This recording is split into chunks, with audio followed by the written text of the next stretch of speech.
Hello everyone. Today we will learn how to turn on the touchscreen on a Lenovo ThinkPad. First, we need to open Device Manager. To do this, right-click the Start button at the bottom left of your screen. A menu will appear. From this menu, select Device Manager. This will open a window that shows all the devices connected to your laptop. Next, we need to locate the driver for the touchscreen. In Device Manager, look for a category called Human Interface Devices.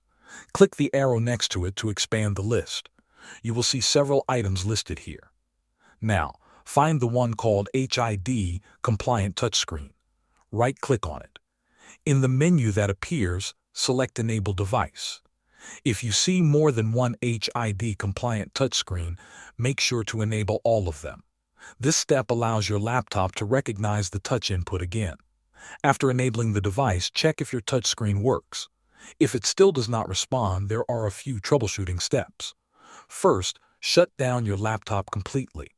Unplug the power adapter and any other connected devices.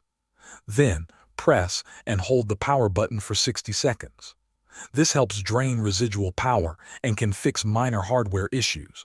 Another step is to update your drivers. Open a browser and go to the Lenovo support website. Find your laptop model and download the latest touchscreen drivers. Install them, then restart your laptop. Thanks for watching.